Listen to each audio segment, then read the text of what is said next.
Don't copyright strike me, YouTube, because I know even if you hum a song on this platform, you could get demonetized. I'm wearing my horror shirt for this because I've got to tell y'all guys, uh, there's some film festival movies going on, and yours truly has gotten to see a new A24 thriller. Okay, so before I get started, let me explain my complicated history with A24. I have hit or misses with A24. I respect the fact that they do these kind of smaller scale projects. They let film producers do what they want to do, and I respect that. But some movies are either too weird, too fucking artsy, or they're just too highbrow for this guy's simple taste. But I'm here to talk about the new A24 movie starring Hugh Grant, of all people, called Heretic. So, Heretic is this story about a person who is doing some things. I got to speak vaguely about these.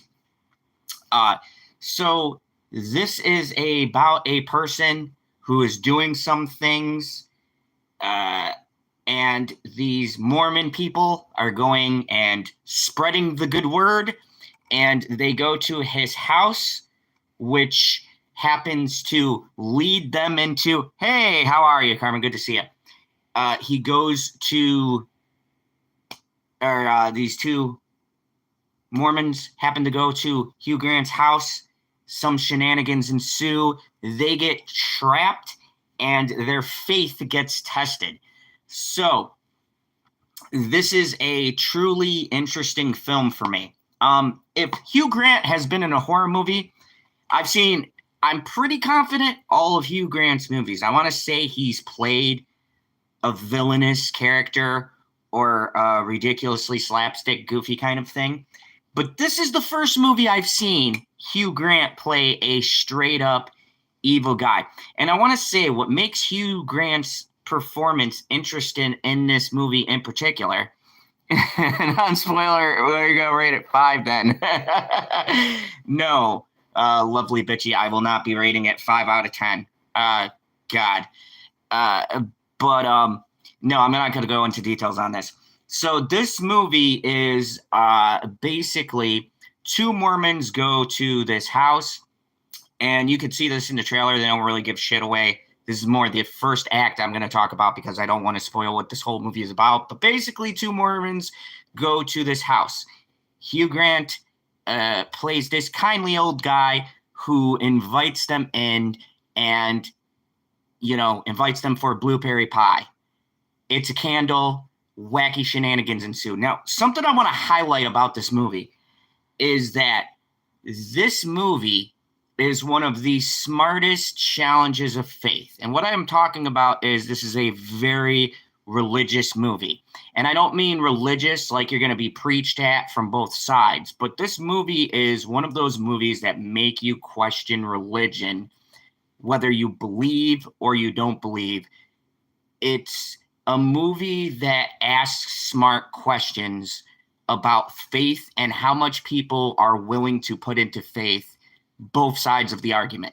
And what I mean by that is how many people are willing to commit atrocities for their beliefs and how many people are willing to make right choices because of their strong beliefs.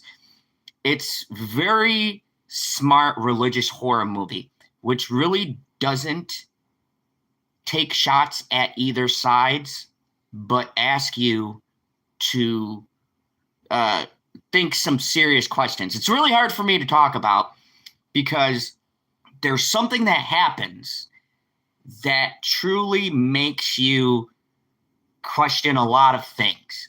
Now, I am from Krypton, and I have studied your Earth gods. No, but on a serious note, as somebody who has religious leanings, this is a movie that came out of nowhere and surprised me because it's the first movie I've seen come out of Hollywood that doesn't seem to have a purpose to condemn you one way or the other. It is simply a movie that asks, if you were tested in these ways, what would you do?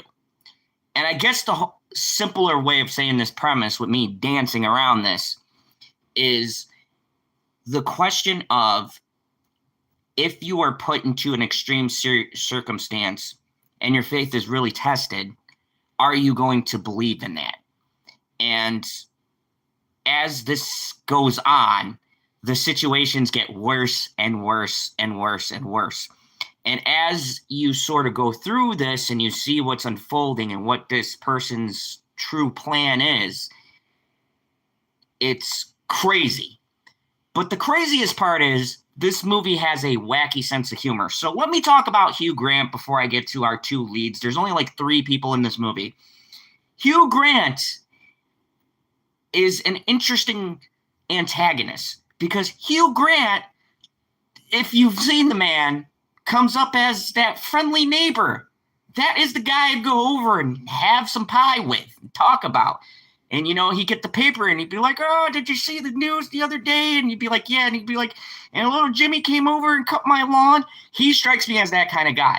So when he plays that role and then fucking flips in the middle, and yet still there's an underlining dark humor to his performance where he's not Jigsaw.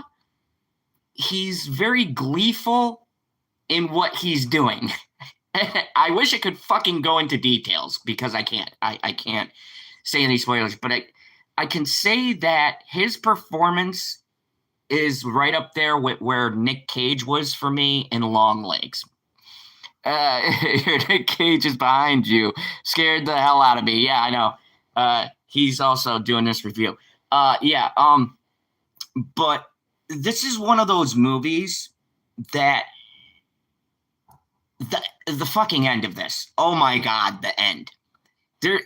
Okay, so when you get to that, I will say this much. People are either going to really like this or really hate this, or you're going to pull something deep, or you're going to say, what the fuck? And I'll just get it out of the way. This movie's a 9 out of 10 for me. The only negative is the ending.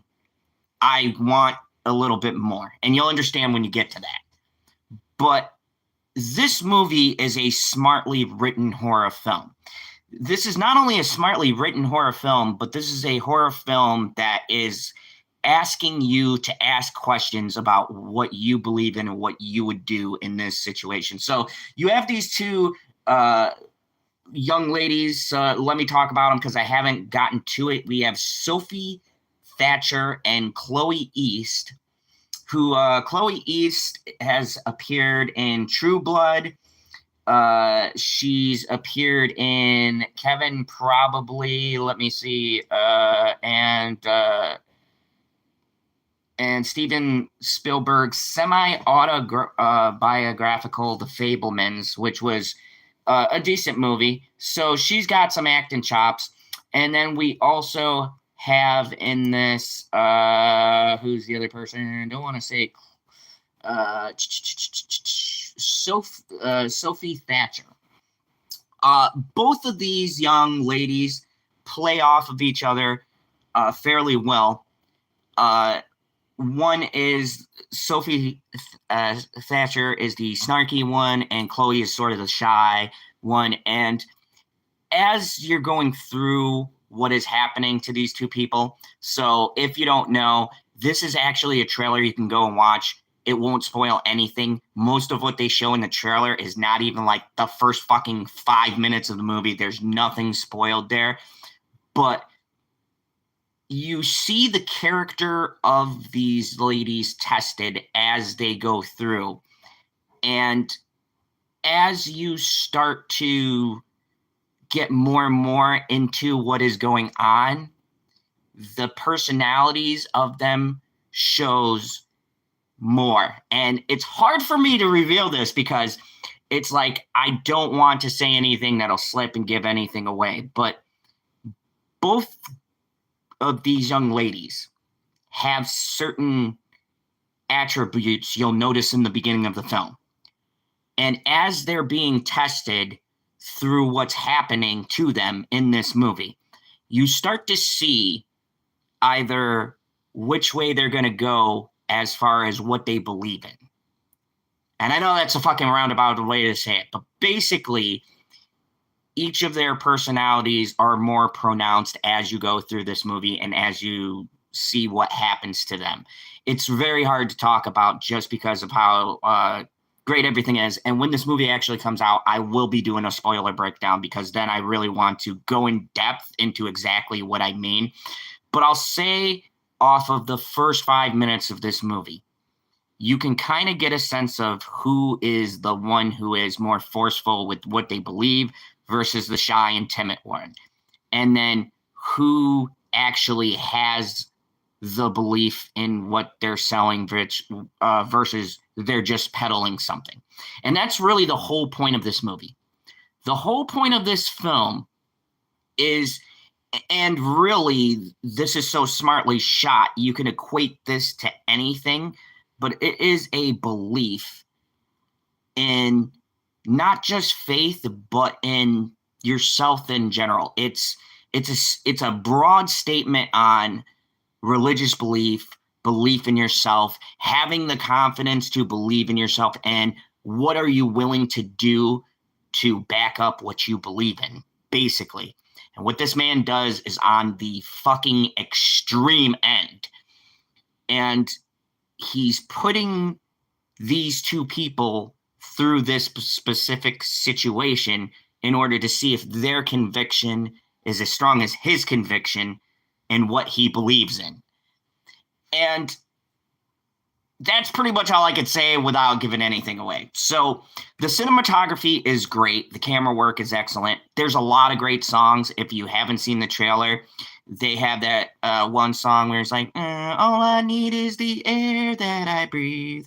Okay, that's a terrible rendition, but you get what I'm saying. That song is in there, and there's a lot of other cool 70s, 80s rock kind of songs in there that aren't just like taken to be in the movie so they can have that big song that everybody knows. There's a lot of like deep cuts in here, a lot of old tracks that really fit.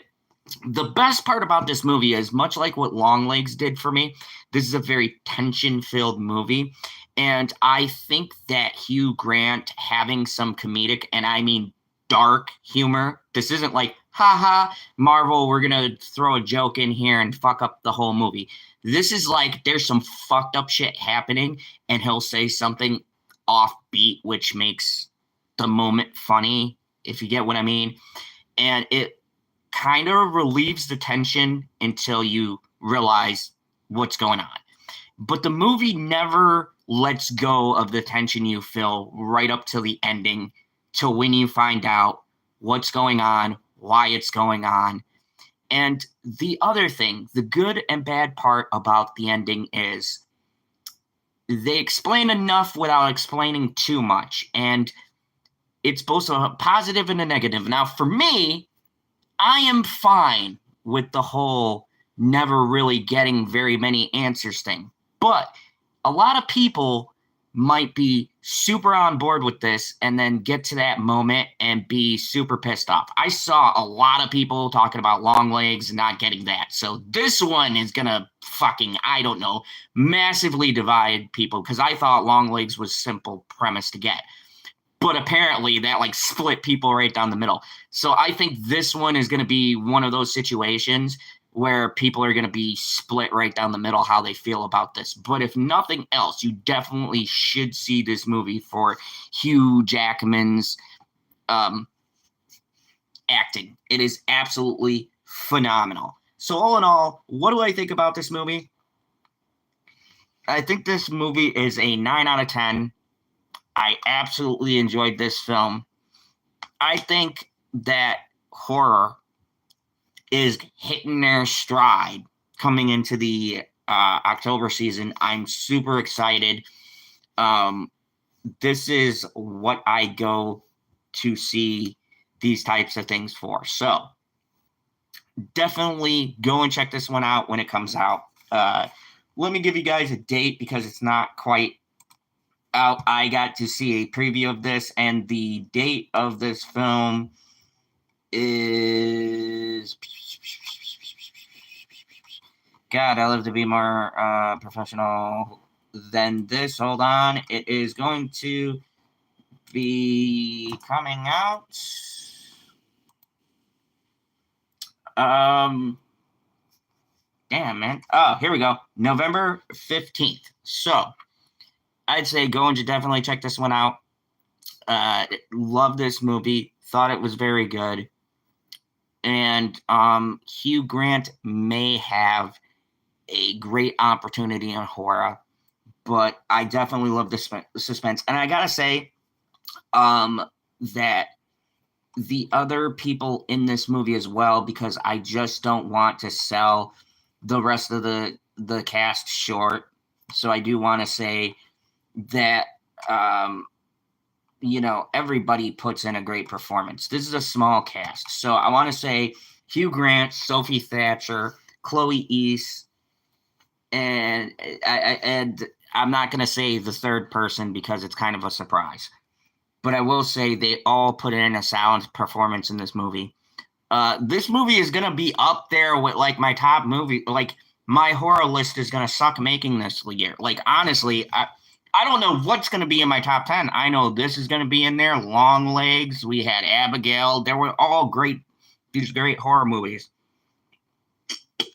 But our boy Hugh Grant definitely knocks it out of the park, and really, there's no bad acting in this. It's a very small scale. There's only a couple of people, and it's a movie that makes you think, and it makes you question everything, and it's intelligent in the questions that it asks you. So I definitely recommend it. Go check it out. November 24th, it will be coming out. But I give this movie a 9 out of 10. Thank you very much. If you like this video, go ahead, hit that like, share, subscribe, all of the YouTube things. I will be back tomorrow talking about things. We're going to do a tier list. It'll be part 2 to our fast food tier list. Yes, we are doing a fast food tier list. We did half of it last Wednesday. We're doing the next half this Wednesday, so definitely check us out. On Wednesday, it'll be me, Pop Culture PB, and Chris Knight from Chaos Central and all that here on the channel. And maybe I'll have another review for you guys. I am watching a couple of different movies that I'm not revealing yet, but there'll be more surprise reviews like this, so stay tuned in the weeks ahead. And as always, remember, there is only one rule here in the Phantom Zone: kneel before General Zod.